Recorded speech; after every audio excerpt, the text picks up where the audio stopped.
Bonjour, classe de français 3. Comment ça va? This week, by popular request, we are learning some medical and health terms. I know, it's trying times, and we're going to learn how to talk about it in French. Get your textbooks out and turn to Unit 7, and let's begin.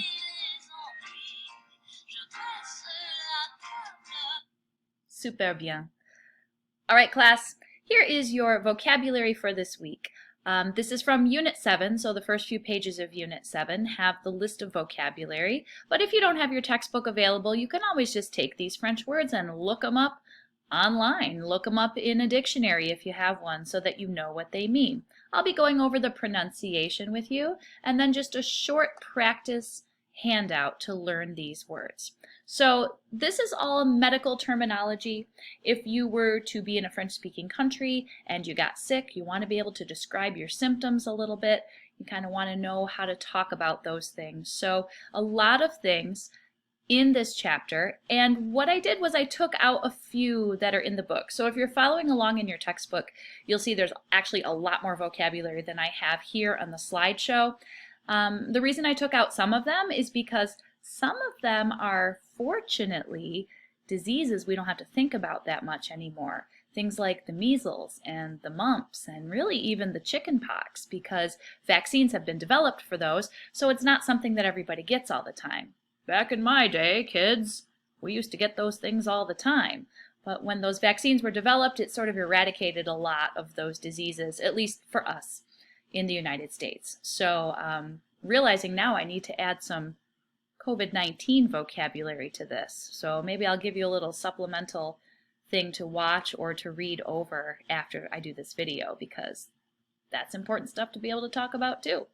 But for now, let's just talk about some of the regular sicknesses, illnesses, other issues that you might have for which you'd need to go see a doctor. And when you go to the doctor, you're going to le médecin. So I'm starting over here on the left. These are all things related to the doctor's office. The waiting room, la salle d'attente.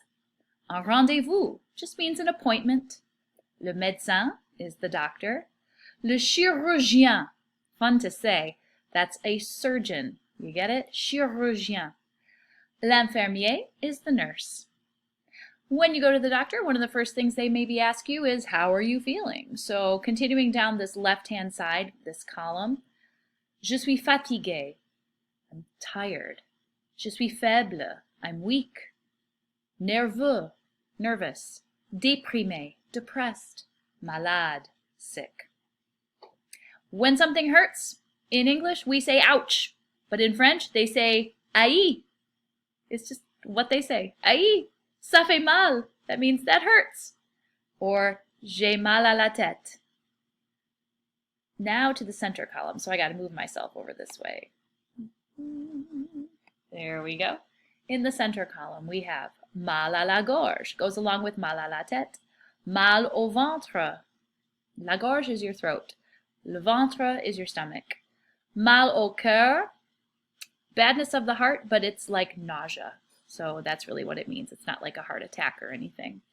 For these, you would use the expression j'ai mal. I have badness. J'ai mal à la gorge. J'ai mal à la tête, etc.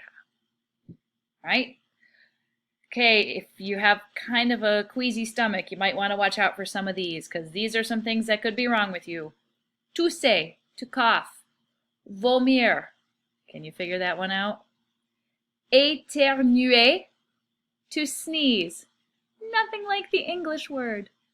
Saigner, to bleed, which is surprisingly close to the next word, soigner, which means to heal or to treat, to make better. So you have to soigne your sang, heal your blood. Saigner is to bleed, soigner is to heal. Un rhume is a cold. Une douleur, a pain.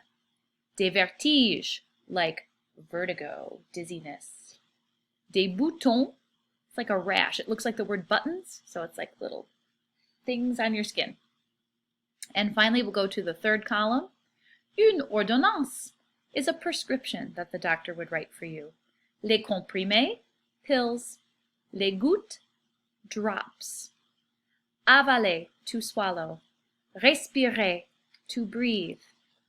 Prendre l'attention, to take your blood pressure. Like when you're tense, your blood pressure goes up. L'attention. Faire une analyse de sang, to do a blood test. Faire une piqûre, that's to take a shot, or to give you a shot, because it pique, it stings. Faire une radio, that's to do an x-ray. Last three on the list, une angine, that is strep throat. Interesting word for that. La grippe is the flu, because it grips you. Et une bronchite is bronchitis. I think you could guess that one. So, your job, if you choose to accept it, is to practice these vocabulary words. I have it set up in 3 columns because originally, if we were in class, we would be making flashcards. You would fold your paper. I think you need 2 pieces of paper, and you'd have to fold it into 12 each somewhere, or maybe even 3 pieces of paper, depending on how many words there are. Make the little squares, write the French on one side, the English on the other side. If you're a tactile person and you like flashcards, you should definitely do that to help you learn these words. But if you also go to Quizlet and you check out our textbook, which is Discovering French Rouge, Unité 7, and look for some kind of word bank there for the vocabulary, it's going to be there too. So you could practice flashcards online with Quizlet. But once you've practiced and once you've learned the majority of these words, quiz yourself with the handout that I am going to give you on Google Classroom. And it looks like this. So just a short little practice. Whoa, I did not mean to do that. Come back. Come back. There it is. Just a short practice of these words. Questions a doctor might ask you or things you might say at the doctor's office. And then multiple choice, très facile. And then finally down here, is it logique or illogique? So basically that's saying, based on this information, does this make sense?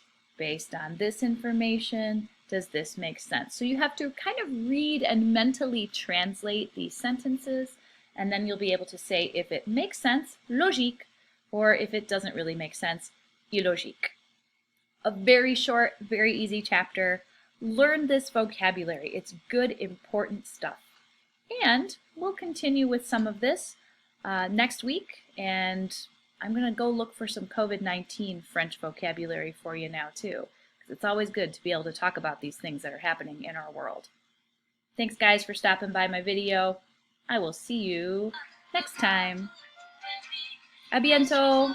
Au revoir.